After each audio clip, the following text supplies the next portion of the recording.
បាទសួស្តីបងប្អូនទាំងអស់គ្នាពេលនេះយើងមកស្វែងយល់អំពីប្រទេសប៊ុលហ្គារីប្រទេសប៊ុលហ្គារីមានឈ្មោះជាផ្លូវការថាសាធារណរដ្ឋប៊ុលហ្គារីគឺជាប្រទេសមួយស្ថិតនៅទ្វីបអឺរ៉ុបភាគអាគ្នេយ៍ប្រទេសនេះស្ថិតនៅផ្នែកខាងកើតនៃតំបន់បាល់កង់ដែលស្ថិតនៅភាគខាងត្បូងនៃទន្លេដាណូបនិងភាគខាងលិចនៃសមុទ្រខ្មៅប៊ុលហ្គារីមានព្រំប្រទល់ជាប់នឹងប្រទេសក្រិកនិងប្រទេសទូគីនៅភាគខាងត្បូងប្រទេសសេប៊ីនិងប្រទេសម៉ាក់សេដូនីខាងជើងនៅភាគខាងលិចនិងប្រទេសរូម៉ានីនិងឆ្លងកាត់ទន្លេដាណូបនៅភាគខាងជើងនៃប្រទេសរូម៉ានីរដ្ឋធានីរបស់ប្រទេសប៊ុលហ្គារីគឺទីក្រុងសូហ្វីយ៉ាប្រទេសប៊ុលហ្គារីប្រើប្រាស់ភាសាផ្លូវការគឺភាសាប៊ុលហ្គារីប្រទេសប៊ុលហ្គារីមានក្រុមជនជាតិចម្រុះដូចជា 85.7% គឺជាជនជាតិប៊ុលហ្គារី 8.5% គឺជាជនជាតិទូគី 4.5% គឺជាជនជាតិអ៊ីតាលីនិង 1.3% គឺជាជនជាតិដទៃប្រទេសប៊ុលហ្គារីកាន់សាសនាគ្រិស្តច្រើនជាងគេគឺមានចំនួន 64.7% ដោយ 15.6% គឺគ្មានជំនឿសាសនា 9.8% គឺជាអ៊ីស្លាមសាសនានិង 9.6% គឺជាសាសនាដទៃប្រទេសប៊ុលហ្គារីកាន់របបសាធារណរដ្ឋឯកបកអាស្រ័យរដ្ឋសភាដោយប្រធានាធិបតីគឺលោកអ៊ីលីណាឡូតូវ៉ានិងនាយរដ្ឋមន្ត្រីគឺលោករូមែនរ៉ាដេវប្រទេសប៊ុលហ្គារីកកើតរដ្ឋដំបូងនៅចន្លោះឆ្នាំ1185ដល់ឆ្នាំ1396និងទទួលបានឯករាជ្យពេញលេញវិញពីចក្រភពអូតូម៉ង់គឺនៅថ្ងៃទី5ខែតុលាឆ្នាំ1908និងក្លាយជាប្រទេសដែលមានរដ្ឋធម្មនុញ្ញពេញលេញគឺនៅថ្ងៃទី15ខែវិច្ឆិកាឆ្នាំ1909ប្រទេសប៊ុលហ្គារីមានផ្ទៃដីសរុបគឺមានចំនួន 119,993 គីឡូម៉ែត្រការ៉េដោយមានផ្ទៃទឹកគឺមានចំនួន 2.16% ប្រទេសប៊ុលហ្គារីមានចំនួនប្រជាជនសរុបប៉ាន់ស្មើក៏ត្រឹមឆ្នាំ2025គឺមានចំនួន 6,423,207 នាក់ដែលមានដងស៊ីតេ58នាក់ក្នុង1គីឡូម៉ែត្រការ៉េប្រទេសប៊ុលហ្គារីមាន GDP សរុបប៉ាន់ស្មានក៏ត្រឹមឆ្នាំ2025គឺមានចំនួន 117,000 លានដុល្លារដែលគឺក្នុងម្នាក់គឺមានចំនួន 18,522 ដុល្លារប្រទេសប៊ុលហ្គារីប្រើប្រាស់រូបិយប័ណ្ណគឺ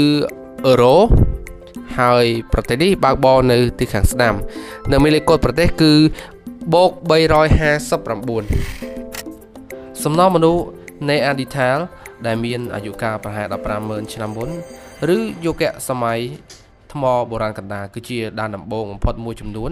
នៃសកម្មភាពមនុស្សនៅក្នុងទឹកដីប៊ុលហ្គារីសម័យទំនើបសំណល់មនុស្សអូម៉ូសាបៀងដែលមានអាយុកាលប្រហែល 47,000 ឆ្នាំបានរកឃើញនៅក្នុងរូងភ្នំបាកូគីរ៉ូបង្ហាញពីការមកដល់ដំបូងនៃមនុស្សសម័យទំនើបនៅអឺរ៉ុបមុនសតវត្សទី12មុនគ្រិស្តសករាជជនជាតិថារ៉ាក់សៀនដែលជាក្រុមបុព្វបុរសចម្បងមួយនៅក្នុងចំណោមបុព្វបុរសសំខាន់ទាំង3របស់ជនជាតិប៊ុលហ្គារីសម័យទំនើបបានលេចចេញនៅលើអូទ្វីបប៉ាល់កង់ជនជាតិថារ៉ាសៀនគឺជាកុលសម្ព័ន្ធនឹងគ្មានរដ្ឋប៉ុន្តែយ៉ាងណាក៏ដោយពួកគេមានជំនាញខាងវហធាតុហើយបានផ្ដល់ឲ្យជនជាតិក្រិកនៅនិកាយអូភៀននិងដៃណូសៀនបញ្ជូប៉ុន្មានបន្ទាប់ពីការលុកលុយរបស់ស្លាវីតំបន់នេះត្រូវបានឈានពានម្ដងទៀតលើកនេះដោយពួកប៊ុលហ្គារីក្រោមការដឹកនាំរបស់ខានអាស្ប៉ារូសកងទ័ពរបស់ពួកគេគឺជាសំណល់នៃអូគ្រីប៊ុលហ្គារីដែលជាសម្ព័ន្ធភាពក៏សម្ព័ន្ធដែលផុតពូជដែលមានទីតាំងនៅភាគខាងជើងនៃសមុទ្រខ្មៅដែលជាទឹកដីក្រាំងបច្ចុប្បន្ននិងភាគខាងត្បូងនៃប្រទេសរុស្ស៊ីអាស្ប៉ារូសបានវាយប្រហារទឹកដីបៃសង់ទីននៅមួយអ៊ីសៀហើយបានត្រួតត្រាកងសម្ព័ន្ធស្លាវីនៅទីនោះក្នុងឆ្នាំ608បន្ទាប់ពីការសោយទីមង្គលរបស់ព្រះបាទបាស៊ីលទី2ក្នុងឆ្នាំ1025គោលនយោបាយក្នុងស្រុករបស់បៃសង់ទីនមិនបានផ្លាស់ប្ដូរពីការបង្រួបបង្រួមយោធានិយមកណ្ដាលទៅជារដ្ឋបាលដែលផុយស្រួយដឹកនាំដោយជនស៊ីវិលដែលមិនអើពើនឹងការពារខេត្តដែលបង្កឲ្យមានភាពចលាចលយ៉ាងខ្លាំងជាពិសេសការបះបោររបស់ Petrus Delian ក្នុងឆ្នាំ1040ដល់ឆ្នាំ1041នៅពេលដែលប្រជាជនប៊ុលហ្គារីដែលឃ្លាតឆ្ងាយពីពួកគេនិងអ៊ីស្រាអែលជនយោធាដែលមិនពេញចិត្តកែបះបោរប្រឆាំងនឹងការយកពន្ធយ៉ាងធ្ងន់ធ្ងរនិងការគ្រប់គ្រងមិនត្រឹមត្រូវរបស់រដ្ឋបាលពួកអូតូម៉ង់ត្រូវបានជួលជាទាហានស៊ីឈ្នួលដោយពួកបៃសង់ទីននៅក្នុងទសវត្សរ៍ឆ្នាំ1340ប៉ុន្តែក្រោយមកបានក្លាយជាអ្នកឈ្លានពានដោយខ្លួនឯងពួកអូតូម៉ង់បានបញ្ចប់ការត្រួតត្រាទឹកដីប៊ុលហ្គារីរបស់ពួកគេនៅក្នុងឆ្នាំ1393នៅពេលដែល តានូវូត្រូវបានបណ្ដេញចេញបន្ទាប់ពីការឡោមព័ទ្ធរយៈពេល3ខែនិងសមរភូមិឌីកូប៉ូលីសដែលនាំមកនូវការដួលរលំនៃវីឌីនវិសាទនំក្នុងឆ្នាំ1396 សូកូប៉ូលគឺជាការតាំងទីលំនៅនៅបូការីចុងក្រោយដែលបានដួលរលំក្នុងឆ្នាំ1953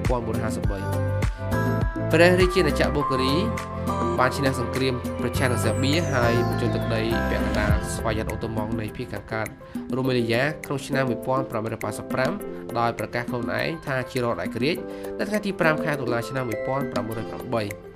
ក្នុងរយៈពេលប្រមាណឆ្នាំបន្ទាប់ពីទទួលបានឯករាជ្យបូការីបានធ្វើយុទ្ធនិយមកាន់តែខ្លាំងឡើងហើយត្រូវបានគេហៅថាព្រូស៊ីប៉ាកង់បានជាប់ពាក់ព័ន្ធនឹងចំនួន3លើកជាប់គ្នារវាងឆ្នាំ1912ដល់ឆ្នាំ1918សង្គ្រាមប៉ាកង់2លើកនិងសង្គ្រាមលោលើកទី1បន្ទាប់ពីការបរាជ័យយ៉ាងធ្ងន់ធ្ងរនៅក្នុងសង្គ្រាមប៉ាកង់លើកទី2បូការីបានរកឃើញថាខ្លួនកំពុងប្រយុទ្ធចាញ់ម្ដងទៀតជាលទ្ធផលនៃសម្ព័ន្ធភាពរបស់ខ្លួនជាមួយមហាអំណាចកណ្ដាលក្នុងសង្គ្រាមលោកលើកទី1រដ្ឋប្រហារឆ្វេងនិយមនៅថ្ងៃទី9ខែកញ្ញាឆ្នាំ1944បាននាំមានការលុបបំបាត់របបរាជានិយមនិងការវាយប្រហារជីវិតអ្នកប្រឆាំងអិសរាជជនសង្គ្រាមនិងសមាជិកនៃអតីតអិសរាជជនរាជវង្សប្រហែល 1000 ទៅ 3000 នាក់ប៉ុន្តែវាមិនមែនរហូតដល់ឆ្នាំ1946នោះទេសាធារណរដ្ឋប្រជាជនគណៈបកតែមួយត្រូវបានបង្កើតឡើងបន្ទាប់ពីការធ្វើប្រជាមតិបានធ្លាក់ចូលទៅក្នុងដែនឥទ្ធិពលរបស់សូវៀតក្រោមការដឹកនាំរបស់លោកច័រជាឌីមីត្រូក្នុងឆ្នាំ1946ដល់ឆ្នាំ1949ដែលបានបង្កើតរដ្ឋស្លាលីនិយមដែលគោខើនិងមានឧស្សាហកម្មយ៉ាងឆាប់រហ័សប្រទេសបូការីមានសេដ្ឋកិច្ចដែលមានប្រាក់ចំណូលខ្ពស់ជឿនលឿននិងវិស័យឯកជនមានចំនួនខ្ពស់ជាង 70% នៃផលិតផលក្នុងស្រុកសរុបពីប្រទេសកសិកម្មភាគច្រើនដែលមានប្រជាជនរស់នៅជនបទជាចម្បងនៅឆ្នាំ1948នៅទសវត្សរ៍ឆ្នាំ1980ប្រទេសបូការីបានផ្លាស់ប្ដូរទៅជាសេដ្ឋកិច្ចឧស្សាហកម្មដោយមានការស្រាវជ្រាវវិទ្យាសាស្ត្រនិងបច្ចេកវិទ្យានៅកម្ពុជានៃអតិភិបនៃការចំណាយរបស់ខ្លួនកម្លាំងពលកម្មមានចំនួន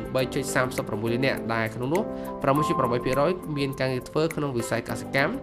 26.6% ក្នុងវិស័យឧស្សាហកម្មនិង 66.6% ក្នុងវិស័យសេវាកម្ម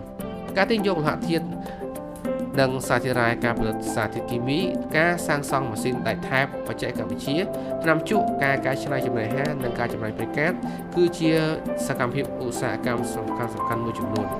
ការជីកយករ៉ែតែមួយមុខផ្ដល់ការងារដល់មនុស្សចំនួន 21000 នាក់និងបង្កើតការងារបានតែ 5% នៃផលិតផលក្នុងស្រុកសរុបនៅទីនេះចំនួនអ្នកធ្វើការនៅក្នុងតំបន់ឧស្សាហកម្មដែលទាក់ទងនឹងការជីកយករ៉ែទាំងអស់គឺ 120,000 នាក់ប្រទេសបូការីគឺជាប្រទេសផលិតធ្យូងថ្មធំជាងគេទី5របស់អឺរ៉ុបទុនបំរុងក្នុងស្រុកនៃធ្យូងថ្មជាដែកតម្លៃនិងសំណល់គឺមានសារៈសំខាន់សម្រាប់វិស័យផលិតកម្មនិងថាមពលប្រទេសបូការីមានមុខម្ហូបដ៏ពេញនិយមមួយគឺជាមុខម្ហូបតំណាងប្រទេសនេះផ្ទាល់ដែលប្រជាជននៅក្នុងប្រទេសបូការីនិយមបរិភោគមុខម្ហូបមួយប្រភេទនេះគឺជាអាហារប្រចាំថ្ងៃហើយមុខម្ហូបមួយប្រភេទនេះ